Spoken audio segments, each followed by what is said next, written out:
Yo, halo, selamat datang kembali di WK Channel. Kali ini aku akan membahas alur cerita.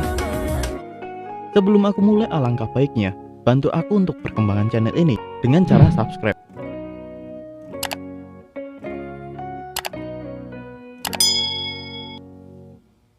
Oke, sudah, terima kasih banyak.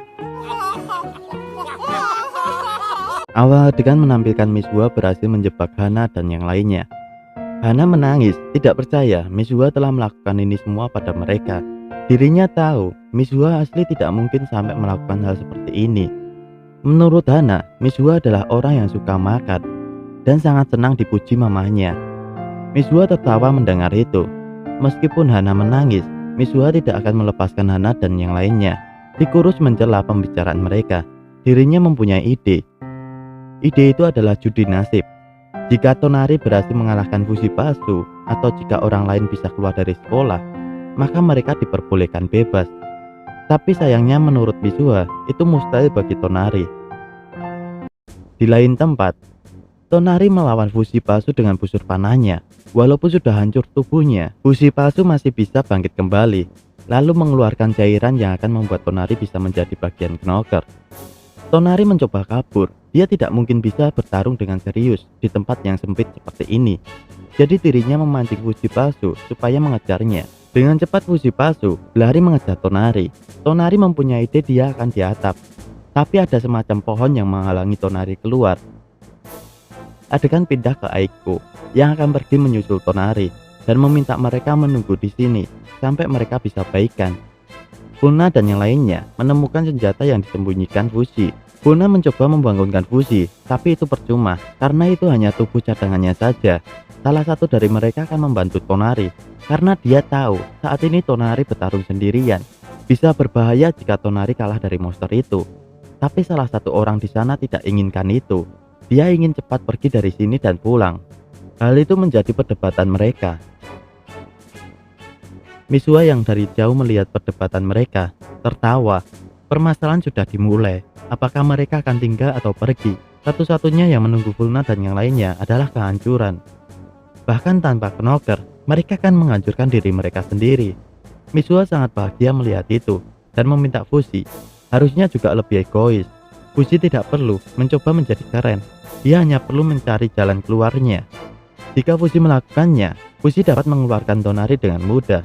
Namun sekarang Fushi hanya bisa menonton di balik layar, tanpa bisa kemana-mana. Sementara teman-temannya akan dibunuh. Tanpa disadari, tiba-tiba papanya Mishua tertembak pas di belakang kepalanya, lalu terjatuh di bawah sarang knocker. Mishua berkata, itu tidak adil, Pak. Kamu tidak bisa kembali ke surga tanpa kami. Izumi badannya gemetar melihat suaminya mati di depan matanya. Lalu tembakan berlanjut, menembak bagian-bagian knocker yang mengurung Hana dan yang lainnya.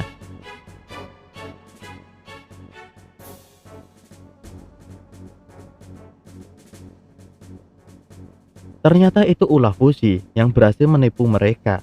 Saat ini Fushi dari atas bersama ayahnya Mishua. Terlihat walaupun Izumi ini adalah knocker, dia sangat sayang sekali dengan suaminya. Sudah seperti manusia asli. Tempat itu sangat berbahaya bagi mereka karena ada menara tinggi dan besar akan terjatuh menuju mereka. Fushi mengajak Hana dan yang lainnya untuk segera menyelamatkan diri masing-masing. Izumi tidak bisa diam. Dia harus menyusul suaminya. Mishua menahannya. Dengan rasa bingung, dia bertanya, kenapa mamahnya seperti ini? Izumi menjawab, karena dia sungguh mencintainya. Dengan itu, Izumi ikut terjatuh ke sarang knocker, dan Mishua ikut bersamanya. Tapi sebelum Mishua benar-benar terjatuh, Hana dan Yuki berhasil tepat waktu menggenggam tangan Mishua. Hana berkata, mereka tidak akan lari meninggalkan Mishua. Adegan pindah ke Tonari yang masih dikejar fusi palsu.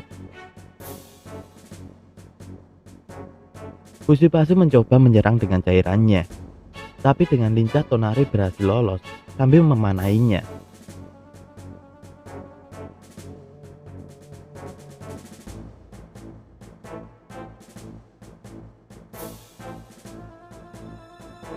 Fusi palsu membutuhkan 6 detik untuk bangkit kembali. Hal itu lebih cepat dari perkiraan Tonari. Panah dan ini bisa memberikan Tonari sedikit waktu, tapi ini sangat gila. Fusipasu hanya butuh 6 detik untuk kembali bangkit, dan saat ini Tonari panahnya akan habis. Tonari tidak tahu harus berbuat apa. Menghadapi Fusipasu dengan cara ini akan menjadi percuma. Dengan fokus, Tonari memanah kaki Fusipasu supaya akan memperlambat jalannya. Tapi Fusipasu langsung membalas dengan memutuskan tangannya sendiri, lalu melemparkan ke arah Tonari. Walaupun hal itu tidak terkena, tapi cairan potongan tangan Fusipasu akan menggapai Tonari.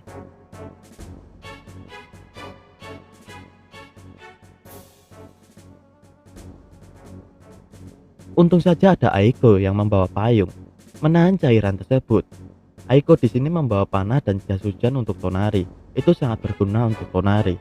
Tonari menjelaskan, percuma keluar dari sekolah, karena ada sesuatu aneh juga di luar.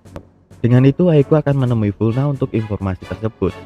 Tonari akan melanjutkan pertarungannya dengan Fusipasu dengan cara membakarnya, karena panahnya hanya mengulur waktu Fusipasu.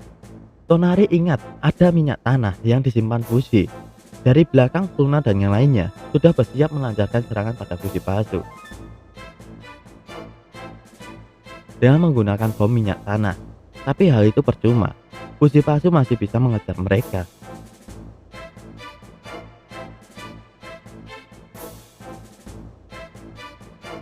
Sampai berhasil memegang rambut salah satu dari mereka.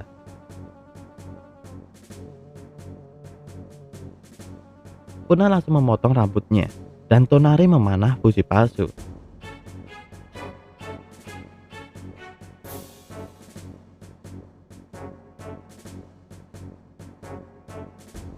Hal itu cukup berhasil, tapi mereka lupa saat ini mereka ada di sekolah. Tentu saja ada sensor anti kebakaran. Jadi Fusipasu kembali bangkit. Fulna dan yang lainnya mempunyai sifat yang berbeda-beda. Ada yang berani dan ada yang penakut. Fulna mencoba untuk mereka untuk memikirkan menyelesaikan masalah, bukan malah ribut sendiri. Tonari berkata, 6 panah lebih kuat daripada 1.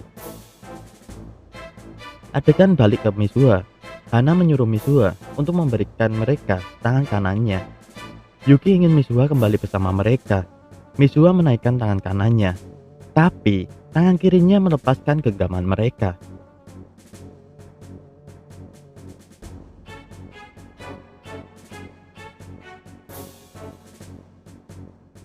Mizua terjatuh ke sarang knocker yang cukup dalam dan mati bersama mamanya.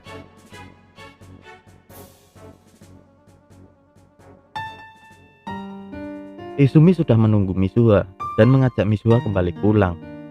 Mereka akan pulang ke rumah. Di sana mereka disambut ayahnya dan Hana. Dan entah kenapa Mizua menggendong bayi kecil. Dan Hayase juga datang, lalu berkata, "Kamu sudah melakukan dengan sangat baik." Disusul Kahak dan keturunan Hayase menemui Mizua.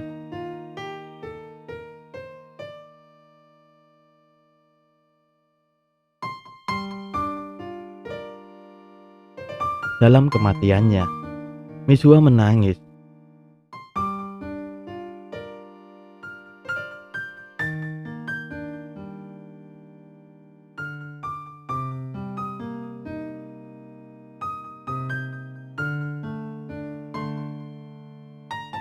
Dan bertanya, apa Izumi ingin tinggal di sini? Tapi Izumi hanya menangis tanpa ada satupun kata yang keluar di bibirnya dan menutup matanya kembali. Dengan itu Fushi paham dan berkata, jika Izumi terlahir kembali, mari kita berteman. Fushi lalu membawa Mizua menuju ke atas.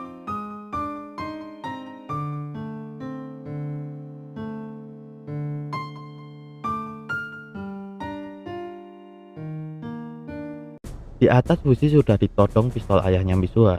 Ayahnya Mizua menyuruh Fushi meninggalkan tubuh Mizua di sini. Fushi tahu saat ini ayahnya Mizua adalah knocker. Ayahnya Mizua adalah orang yang mempunyai pikiran yang lemah karena dia tidak bisa menanggung beban pada anaknya.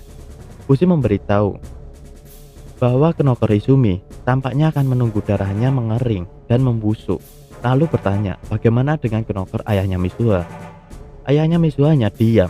Lalu Fushi mengajak mereka untuk kembali ke rumah. Yuki yang mendengar itu terlihat tenang.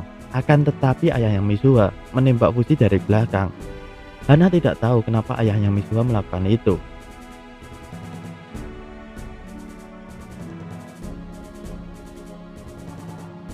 Fuji yang sudah tertembak beberapa kali meminta Yuki untuk membawa Mizuha.